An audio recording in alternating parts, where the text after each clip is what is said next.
Good evening again, everybody. God's blessings. Good to see Kay and Ken back. Good to have you. Now, where do you come from again? Iowa. Okay, very good. We're all from somewhere else, pretty much, right? All right. So let's open up to Revelation 18. We're going to finish that one tonight and maybe get into Revelation 19. Yeah. Okay, so we're on Revelation 18, and we got through till verse 13 last week. And this is the judgment of Babylon. This is especially the judgment upon the great harlot. That's from Revelation chapter 17, which is the apostate church, most especially that which is seated upon the city that has dominion over the kings of the earth, the city of seven hills, Rome. And so most especially over the top of all that is the office of the Antichrist, namely the Pope, who is the mother of all the false teachings, which has led people astray. A lot of false teachings. Some things they actually teach rightly. Of course, we agree with them in a lot of ways as Lutherans, but also we disagree with them on major things, especially the gospel, which is the heart, the doctrine upon which the church stands or falls. We say that we're justified not by our works or merits, but through faith in Jesus Christ, and we receive that as a gift. We're reckoned as righteous the moment we believe in Jesus Christ. We're redeemed and saved. Then good works, which are the fruit of faith, are bound to follow. And of course, a living and true faith, we've always said, is one that bears good fruits and shows itself in faithfulness. A faith that bears evil fruits, as James would say, is a false faith and not a justifying faith. We're justified by faith alone, but the faith which saves is never alone, says Martin Luther and John Calvin and the rest.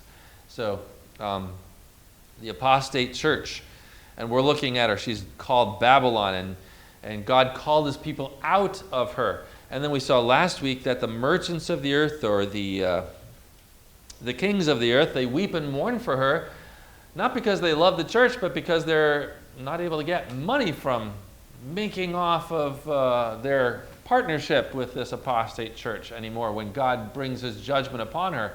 Sort of like if you think, remember in the book of Acts, when Paul is speaking to, in the book chapter 16, where there's a woman with a spirit of divination, remember? And she's saying, these men declare to you the way of the Lord, and she'd said it in an annoying way, and Paul eventually says, come out of her, evil spirit. It comes out, and then what happens to Paul? The owners who had this girl who was prophesying falsely, but through demonic ways to make money, they were really upset at Paul because now their hope of getting gain was over. She used to tell them which stocks to invest in, which horses would win the race at the races, that kind of thing. And she was right because she had demonic insight. So they got a lot of money. So when the demon comes out, she can't divine anymore, and so they were upset, and they attacked Paul and threw him into prison. Of course, God gets him out with an earthquake and saves the jailer at the same time. He's amazing. Our God's amazing. But notice, the owners were upset because their hope of profit and gain was gone. Same way with the kings of the earth here in Revelation 18. They're really upset at the fall of the apostate church, not because they love the apostate church, but because they love the money that they were getting off of her. And so they wept and mourned for her. And then the merchants of the earth did the same, especially what was in her human souls, slaves' human souls. So that's the trafficking of the apostate church and the merchants of the earth is in the souls of human beings. That's the worst traffic of all. Human trafficking of bodies is horrific. It's about the worst you can get. But trafficking of souls leads to damnation eternal and such things. So that's even worse. Now we're on verse 14. Okay? The fruit for which thy soul longed has gone from thee. This is the prophecy against Babylon, remember. So the fruit for which thy soul longed is gone from thee, and all thy dainties and thy splendor are lost to thee, never to be found again. So that's quite a judgment, because the apostate church loves its wealth and its worldly fame and the riches it gets from its perpetrating its heretical doctrines, and it longs for good fruit and an increase of riches, because remember, she's bedecked with gold and jewels and pearls from the world, remember in Revelation 17, and she wants even more of that stuff, but God says, kaput, it is gone forever, you're never going to see it again. That's great, isn't it? We rejoice in God's judgments against the apostate church. They're lost to the never to be found again. Okay. Could be also a word to the merchants of the earth, by the way, that made money off of her. The merchants of these wares who gained wealth from her. Let me just take a look here a second. And the merchants. Okay, that could be also a word not just against the false church, but against those who are making profit off the false church, those words there. So both of them are bankrupt, the merchants and the apostate church Babylon. The merchants of these wares who gained wealth from her, verse 15, will stand far off in fear of her torment, weeping and mourning aloud. Alas, alas, for the great city that was clothed in fine linen and purple and scarlet, bedecked with gold, with jewels, and with pearls. In 1 hour, all this wealth has been laid waste. Wow, huh? Pretty devastating. And why do they stand afar off? In fear of her torment. Because God is basically, throwing down fire and brimstone upon her. You don't want to be near the explosion. Right? It's sort of like when Lot or Abraham, remember when God rains fire and brimstone on Lot, and he sees a smoke like going up like a great black, oil refinery that's been exploded, just going up in that destination, in that direction of Sodom and Gomorrah, a great black smoke from the burning and the destruction, the explosion of the enemy here. So they're standing afar off in fear of her torment, and they're so upset for the great city. Remember, what is the great city? It's the one from Revelation 17 that has dominion over the kings of the earth, which is Rome. Rome exists today. You don't want to be there when God judges the world. Not a good thing, because you want to be away from that. Especially, it's really spiritually, because you could be in Rome as a Christian and be saved, and it won't touch you, because God's judgment only falls upon the very targeted, zeroed in, what do you call that? Precision bombing in the military. It's a surgical strike, says the doctor. Yes, a surgical strike is what God does when he brings judgment at the end of time, upon the false church and upon the world of the wicked. So it won't touch the Christians, but this is terrific fall, because it went from super riches to total poverty. Whereas God's people right now are in poverty, at least worldly wise. We're treated as poor, says Paul, yet making many rich, but they were ill-clad, buffeted, homeless, the offscoring of all things, says Paul. We're treated as Christians as dirt, basically, by the world, impoverished now, soon to be invested with fabulous wealth and riches, eternal as kings. But those who are kings and in fabulous wealth now in worldly ways for temporary times will be brought to total impoverishment at the coming of God's judgment. And in 1 hour, all this wealth is laid waste. Notice that when God acts, he doesn't generally act in history. He does act in history to judge people, to lift up one, put down another, and he's always working. But in the big, grand, super way, he reserves his judgment. He holds back his hand. He waits to the harvest time, till all the crops have gotten to the maximum fruit. And then the harvest comes, and then comes the angels, and then they harvest the earth with their sharp sickles. So if God, you don't see him acting right away, that's a total theme of Scripture. God's people are always saying, why, God, You are of purer eyes than to look on evil. Why do you do nothing when the wicked swallows up the righteous one who's more righteous than he? Why are you doing nothing? And God's answer in Scripture is always, just wait. You'll judge differently on the day when I act, whether I care about these things or not. And he's going to come like a firestorm, like a tornado, E5 or whatever you call those things. I mean, he's going to come like a bolt of lightning. In 1 hour, all this wealth has been laid waste. Boom. Took centuries to accumulate, gone in 60 minutes, well, which is a symbolic way of saying in a super short amount of time. So, in the same way, in a twinkling of an eye, you're going to be inheriting immortality in a sharp, quick instant of time. So, it's a very quick reversal when God comes and acts.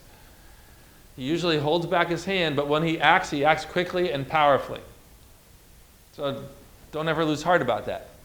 If you see the wicked prospering, in a little while you'll look and you won't see him in his place anymore. He'll be no more. I thought he was towering like a cedar in Lebanon. Nope. Can't even find him anymore. You'll look and he won't even be there, says the Psalms. Perceive their end. Always keep your eye on the end of time, what God is doing, and that be an encouragement for us. Okay, and then it says, and all shipmasters and seafaring men, sailors and all whose trade is on the seas, stood far off and cried out as they saw the smoke of her burning, what city was like the great city? And they threw dust on their heads as they wept and mourned, crying out, alas, alas, for the great city where all who had ships at sea grew rich by her wealth. In 1 hour she has been laid waste. Now, does yours have quotation marks at the end of that verse? It should, I believe. I wrote them in mine. It starts with quotes. It starts in quotes, but it ends with the quotes in verse 20. See, that's what mine does. And quotation marks do not, there's no punctuation in the original Greek. That's inserted by the translators. When I read this, I put quotation marks after waste. I think that's where the quotation ends, because why would the merchants of the earth, the sailors of the earth say, rejoice over her, O heaven, O saints and apostles and prophets? They're not going to say that. Right? So I think they're wrong. I think I'm right. We always think I'm right, whenever we do something. But I think I'm right on this one. And I'm going to do that again in Revelation 19. I think the quotation marks are in the wrong place. So why on earth would the sailors who were wicked people making profit off of false Babylon tell the saints to rejoice? I mean, that's a word from heaven. That's a word proclaimed to the saints from somebody else, I think. But I mean, I could be wrong, but I think that's correct. So notice, sailors. This could be literal sailors, everybody who's on the ocean that made wealth literally off of Rome and all of its wares. So you could have that level. You could also just have the fact that there are people on the sea of the multitude of the nations that just made wealth off of her. Because remember, the harlot who's seated on the scarlet beast, that means that's the false church on top of the kings of the world and the rulers of the world, are upon many waters. The many waters are the nations, many peoples, tongues, and nations and stuff. So that's in verse 15 of chapter 17. The waters that you saw where the harlot is seated are peoples and multitudes and nations and tongues. So in a sense, you could say anybody who's making wealth amongst the nations, the waters, in a spiritual way as seafaring men, are also weeping and mourning for her. You know what I'm saying? Spiritually, anybody who makes profit, or it could just be also shipmasters, literal ones, and sailors who are really on the sea. I think they both are going to mourn because, frankly, everybody who's not of God is going to be weeping on that day. A great cry. There'll be a great cry throughout all of Egypt, such as has never been nor ever shall be again. Right? Passover time. But God's people are spared. Just because they're weeping doesn't mean they're going to be dead. No. Yeah. There's different types of weeping, aren't there? I'm sure Judas was, he felt remorseful, but he was not repentant. Yeah. And people cry all the time when they don't get what they want. Look at kids, right? But that doesn't mean they're in the right. A lot of people get caught and thrown into prison or jail. They're weeping and crying for it, not because they're sorry for the crime, but because they got caught. Let's look at Ezekiel 27, verses 29 and 30 just for a moment. Ezekiel 27, 29 and 30. Or verse 28. This is the fate of Tyre. Tyre was a seaport city, kind of a little north and west, of course, of Israel, because it's on the Mediterranean.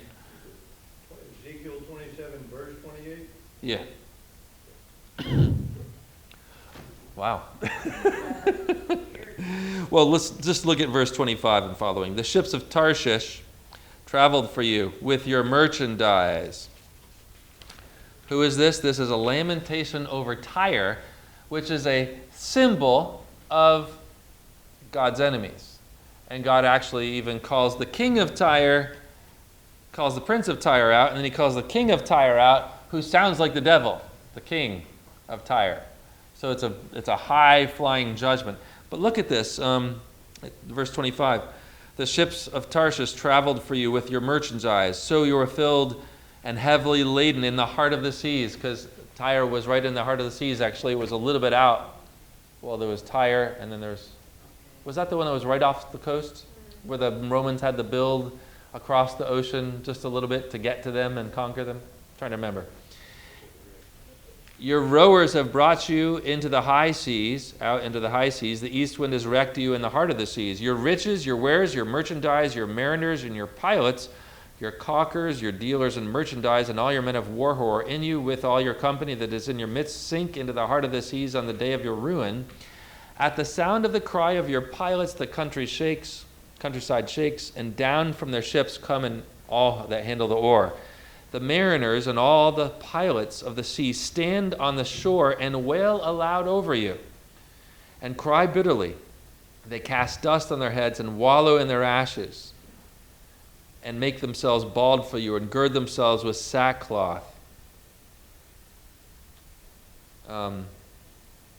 Sackcloth. And they weep over you in bitterness of soul with bitter mourning. And their wailing, they raise a lamentation for you and lament over you. Who was ever destroyed like Tyre in the midst of the sea, etc. I'm just going to jump. So I'll just read it, I guess. When your wares came from the seas, you satisfied many peoples with your abundant wealth and merchandise. You enriched the kings of the earth. Now you are wrecked by the seas and the depth of the waters. Your merchandise and all your crew have sunk with you. All the inhabitants of the coastlands are appalled at you, and their kings are horribly afraid. Their faces are convulsed. The merchants among the peoples hiss at you. You have come to a dreadful end and shall be no more forever. So what a terrific judgment upon Tyre. And that's symbolic, and the language is used several times here in these passages. Okay. Yes? You mentioned 19 and 20 don't seem to fit with what the shipmasters would say. 19 and 20, sorry, where? Just 20. Well, isn't 19 what the shipmasters would be crying out, and 20 what the angel is crying out? Are you talking down here? Yeah, the angel in Revelation 18:20. Yeah. I believe that. Yeah, I believe that's what the angel is crying out. That's why I think quotations should end at verse 19. Does that make sense? Oh, I see. And then restarted at 20, because now it's the... Yeah. Mm-hmm. Well, then we're going to have a mighty angel in 21. But yeah, I think that rejoice over her, O heaven, which we're going to get to in just a second. Well, let's just get to it now. But I think that up to verse 19 would be where the seafarers and the sailors and the shipmasters are speaking, personally. Lamenting their loss Yeah, of business. loss of business. Yeah. Yep. 20 is where the angel comes in. I believe so. So that makes It's sense. probably an angel or just a word from the Lord. Two back-to-back quotes, different people, different bodies. I believe so. Yeah, because it just doesn't make any sense for me for the sailors to be telling the heavens to rejoice and for the saints to rejoice. These people are ticked off and bankrupt and despoiled. Why would they then be saying, hey, all right, this is awesome, rejoice, heavens? No, these people are totally sunk with that city which they found their wealth to be in and they made their wealth off of. So verse 20 says, "Rejoice over her, O heaven, O saints and apostles and prophets. For God has given judgment for you against her." Do you rejoice at the fall of the wicked? Well, two things. We should pray for our enemies, love our enemies, that we do them good when they do us harm, just because God does good even to our enemies. Right? In this time, He sends us rain and His sun on the just and on the unjust. Gives them their blessings. So we want, number one, our enemies to repent and become Christians and become our fellow brothers and sisters. That's always the best solution, and I hope that is the case. If not, may God rain down upon them fire and brimstone. And we actually enjoy that because they're wicked. They're bad guys. And you can't, it'd be nice if Jesse James' gang put on white hats and were law-abiding, Lone Ranger or Rangers, Texas Rangers, and they fought for good and justice. That's the best scenario. But if they retain their position and heart as Jesse James' gang, it's good and just that they be shot and thrown out of the town and not buried. Let the dust and the vultures get them, which is actually the next chapter. Gather all the great birds of the air for a great supper, God says, because you're going to eat the flesh of kings and captains when I clean up the town. Because God's going to clean up the town one way or another. He's just waiting. He has a timing for doing that. And His timing is especially because He wants more people saved. Okay, so we should rejoice over the fall of the wicked eventually. In the meantime, we work to save them. But if they continue to reject God, then it's a just judgment that falls upon them. There's all kinds of great, I'll just maybe write down, goodness, there's so many things here. I don't want to take all the time for that, but you could look at Ezekiel 26 as well, similar words. I won't do that right now. Okay, so let's go to the next verse. Verse 21, "Then a mighty angel took up a stone like a great millstone and threw it into the sea." What's a great millstone? Super, super heavy. I mean, this thing, I don't know exactly. I've seen some pictures. I mean, that they're like this thick and they're like super big and round. It's for what you would grind the grain on eventually. Pulverize it. Huh? What's it for again? Grinding, pulverizing the grain. I mean,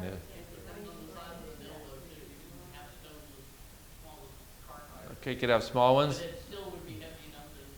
Well, this is a great millstone, so that would be a huge, huge, huge piece. I mean, tons and tons. And this angel's so strong, he just picks it up and launches it into the sea. And that is in remembrance, if you will. Well, let's just read this here. And threw it into the sea, saying, "So shall Babylon the Great be thrown down with violence and shall be found no more." So, what is the purpose of throwing a great millstone into the sea? A sermon illustration, right? In other words, you're going to go down in the same way that this goes down. Sermon illustration.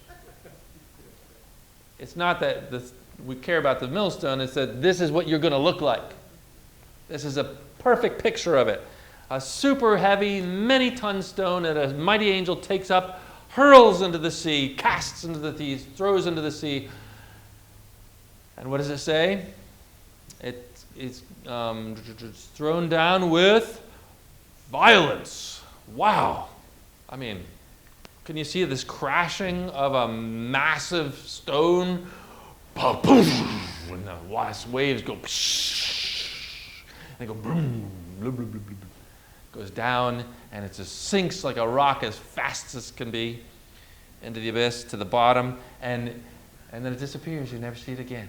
It's gone at the bottom. So, so shall Babylon, the great city, be thrown down with violence. Say the word violence. That is Not just like, here, I'm going to put it over here in the ocean. Oh, it sank. No, it's like,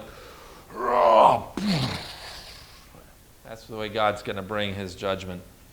Because he's angry. And he's justly so. And, let's see, and shall be found no more. Let's just turn over quickly to Jeremiah 51:63. 51:63.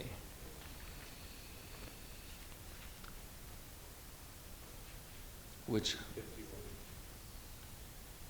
63? Yeah, okay. Well, let's read it verse 61. Actually, let's read verse 60. Jeremiah wrote in a book. So Jeremiah 51, verse 60. Jeremiah wrote in a book. By the way, guess what? They wrote in books. Not like these crazy liberal professors want to say, oh, they didn't know how to write. This is all just oral tradition. Jesus went, out fishing and they caught a fish this big, but by the time it passed around the campfire, he was walking on water, after centuries. No, it's all a bunch of hooey.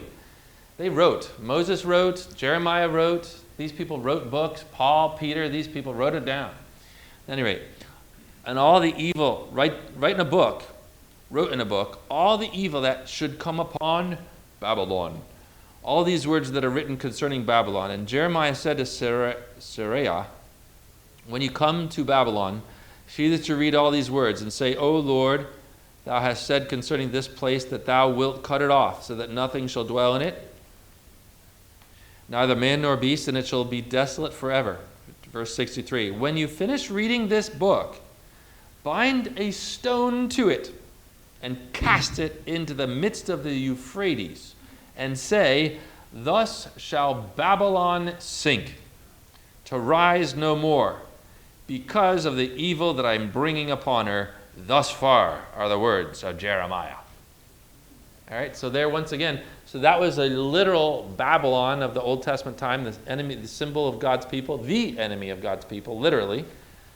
And they would be thrown down. In fact, they are thrown down. There's no Babylon left. God removed it. It's 20 miles outside of Baghdad, basically, in sand and buried. But notice that's the same language, isn't it? So there's the levels. Cast them down in history, but in the fulfilling time, this is God's judgment upon Babylon, the great Babylon, the false apostate harlot Babylon. And verse 22 of chapter 18, and the sound of harpers and minstrels, of flute players and trumpeters shall be heard in thee no more. And a craftsman of any craft shall be found in thee no more. And the sound of the millstone shall be heard in thee no more. And the light of a lamp shall shine in thee no more. And the voice of bridegroom and bride shall be heard in thee no more. For thy merchants were the great men of the earth, and all the nations were deceived by thy sorcery. Okay? So this, again, I have written in my margin, Jeremiah 25:10. Let's look at that one. See the similarity there, Jeremiah 25:10. Actually, almost the whole book of Revelation is pretty much just the Old Testament taken by the Holy Spirit and placed into a beautiful order. I mean, it's almost all Old Testament references showing their fulfillment at the end of time. So Jeremiah 25:10. Yeah, okay.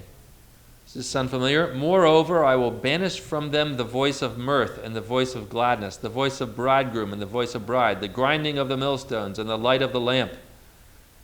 This whole land shall become a ruin and a waste, and these nations shall serve the king of Babylon 70 years.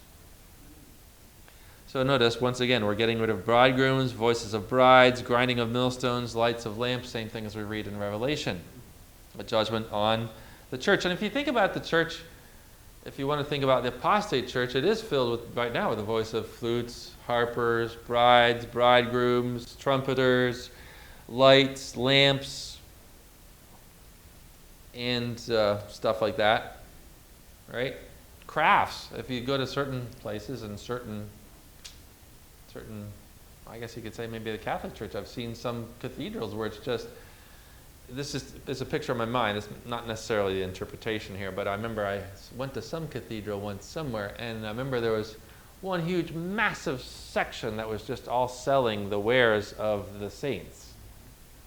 You know, that was the same in Luther's day when you could buy various things, and I mean, like Luther's protector, or Frederick was it, that had bought a huge museum of the relics of the saints, and then people would go there to, you know, they'd be selling, you know, a splinter from the cross, and if you put all the splinters together, you'd have a forest basically, and you know, a hair from like Mary Magdalene, or a napkin from Paul, or something like that, you know, whatever. I just think of that as partially indulgences, also as this wares, selling forgiveness of sins, basically, type of thing. But I think of all those like St. Joseph's, and bury that upside down in the backyard to sell your house and stuff. But that's not necessarily what this means, but it just comes to mind. It kind of means that too, though. So all the things that it's delighting in now is going to be no more. No more is the theme in this verse. It's going to be gone. Everything that you're enjoying now, and your prosperity and your time under the sun, is going to be taken away from you, and you'll be left totally bankrupt. That's why God tells us earlier in this chapter, all my people who are found inside of Babylon right now, the apostate church, come out of her. Get out now, because judgment's about to fall. D-Day is happening. The Allied forces are coming. French resistance, don't be in this town at this particular time. I can't tell you exactly why, but don't be there if you want to live. That kind of thing. You know, get out. All right, so all those things were there. And why? For thy merchants, this is why the judgment falls. For thy merchants, verse 23, were the great men of the earth. Were, past tense, used to be, no longer. These are the people that the church had fornication with. And she had a cup full of her impurities of her fornication. So, for thy merchants were the great men of the earth. The great men? You mean prime ministers, presidents, kings, princes, cardinals? I mean, yeah, all your merchants, the people that you were fornicating with and selling your soul and your body to, were the great men of the earth. Now, we're going to see in just a minute, all the slain of the earth are the result of that. But notice how the apostate church does schmooze with the world authorities. And they mix back and forth. And, what's that? For a time, yeah. Till it's no more. And all nations were deceived by thy sorcery. That's why God throws her into the sea like a great millstone, because she led everybody astray. What's the purpose of the apostate church for the devil? To deceive. Purpose of the Antichrist, that's the worldly powers, is just to crush the church with worldly power. The prophet, the false prophet, who is the false church, her job is to deceive the nations of the world. She's seductively leading them astray with false teachings. But the worldly Antichrist isn't worried about deceiving. He just wants to crush.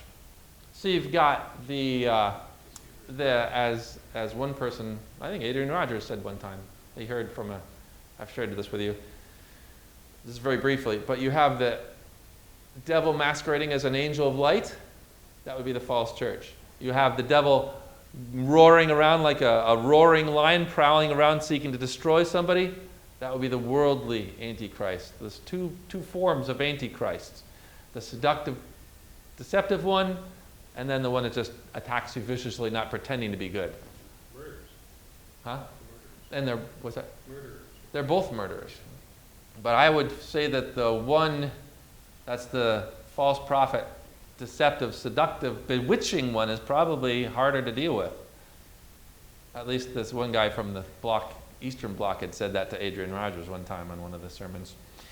And all nations were deceived, led astray to damnation by thy sorcery. That's an interesting word. Just look at that for a moment. Sorcery, what do you think of when you think of sorcery? Witchcraft. Yep. Conjuring up spirits. Is there witchcraft? Was there witchcraft in the Old Testament? Yeah, a whole lot of it. That's why Canaan, which God swept away and destroyed him without any mercy in the days of Joshua, was filled with necromancers, people who contacted the dead, with wizards, with sorcerers, with those who are in contact with familiar spirits, with those who used divination, with spells and incantations. We see that in the New Testament when Paul, remember, was preaching and everybody brought all their books and they threw them into a big bonfire and they counted the value of the books was, I forget, but it was huge, astronomical for all their witchcraft and incantations and spells. And you think, well, that was then. We don't have that today. Are you kidding? It's everywhere in our world. You have Harry Potter tough stuff from years ago. You've got Until Hollywood Fell to Pieces the other year. Yay. It was promoting more and more witchcraft. Books, spells, New Age, and New Age is now old age. Yeah, it is, and it goes back to, there's nothing new about it. And it's just wicked, and there's so much witchcraft and sorcery in our world where people are yearning for spiritual experiences, but they're not actually of God. They're not in the truth. God is all for his spiritual experience because he is spirit. But there's a counterfeit that the devil throws out there for people that are not in Christ. They still want spiritual experiences. The devil says, I'll give it to you. So there's a lot of that kind of stuff. I just looked up this afternoon, too. Just came across something I remember from years ago. The Bohemian Grove, you ever hear of that?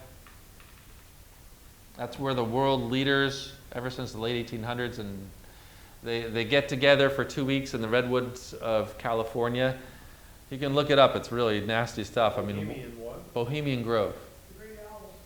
Yeah, the 40-foot owl statue where the world leaders like princes, kings, American presidents, major oil power leaders of the world, they all get together for 2 weeks at this all-male group for 2 weeks it's just like Freemasonry on steroids. It's like Illuminati type of stuff.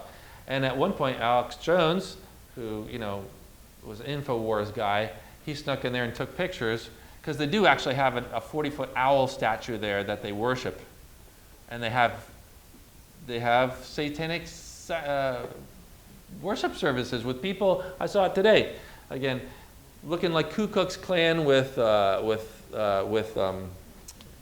torches, and then they burn a supposed human effigy. But of course, the people that snuck in and they heard real screams and they thought, well, it could have been over the loudspeaker recorded. And then they said, well, also maybe not, because they have a coffin that they burned. Could have been somebody in there. But I'm like, it's like such wickedness. That's why I told you a couple weeks ago, if you want to be happy in life, don't research anything. You can look it up, though. You can't look it up on YouTube because they'll ban that stuff. But if you look it up on Rumble, you'll find it. And I've seen that for years. But, that and then, like, the Brandenburg Bilderberg, get-together. Brandenburg's a great song. I like the music I like. But Bilderberg gatherings and the stuff that goes on in upper places, man, it's wizardry, witchcraft, satanic stuff. Ugh. It's just not good. The other part of it is not only just the obvious occult stuff of it, but there's also, what's the word in the Greek? Anybody know it? Well, let me just write it up here first. For sorcery.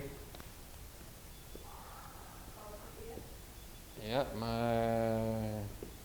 I think it's pharmakeia.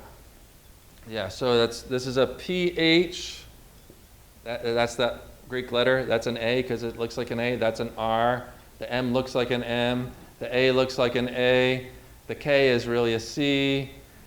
E. Pharmacy. Okay. So all nations were deceived by the pharmakeia in the Greek. So in the ancient world, a lot of sorcery, altered states of consciousness were kind of like modern times. You use drugs to get altered states of consciousness.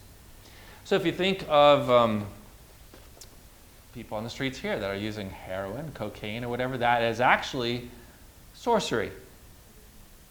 It's not just drugs, it's sorcery. I wonder, too, when I think about the modern world, when you think of big pharma, what is that? Each of the words pharma is short for pharmacy or whatever. It's an acronym.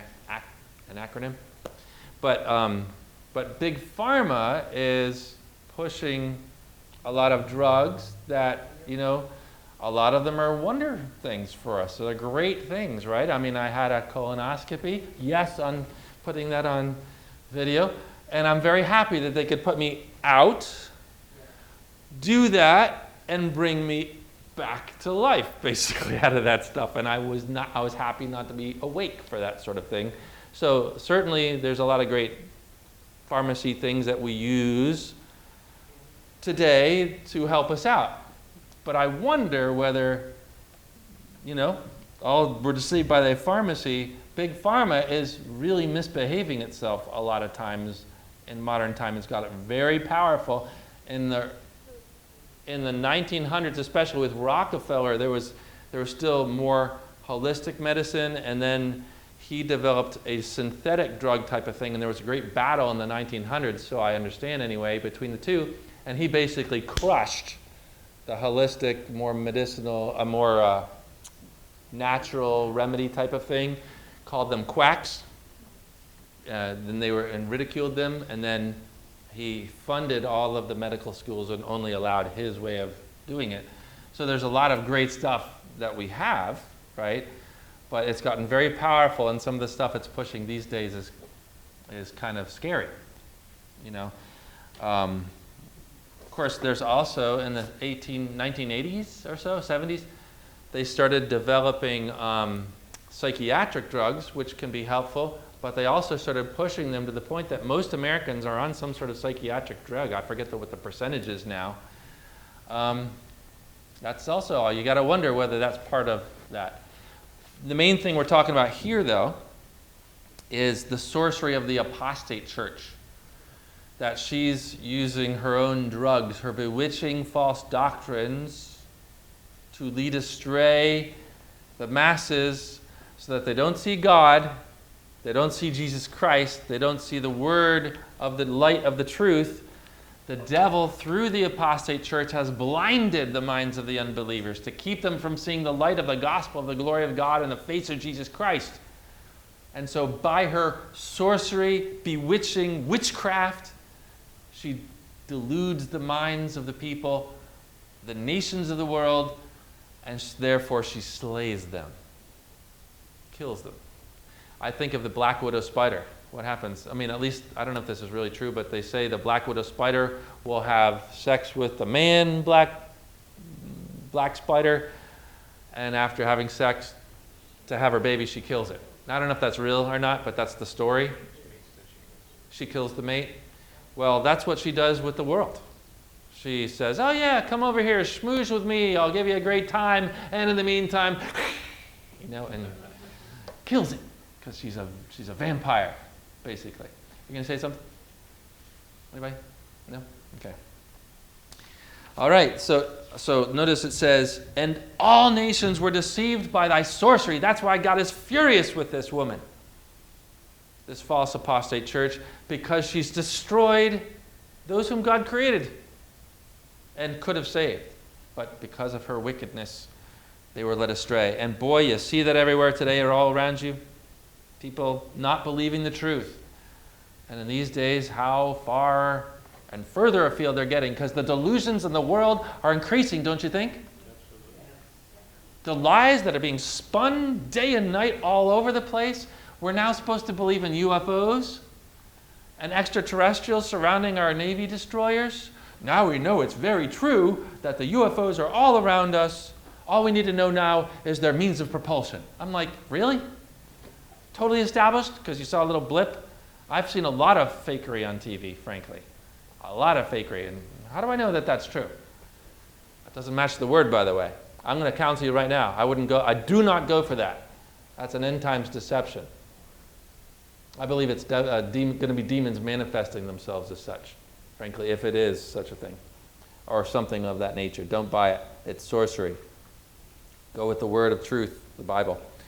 And in her was found, so we got rid of everything that's no longer in her. What do we find in her? The blood of the prophets and saints, which goes back to Revelation chapter 17. That, what does she do?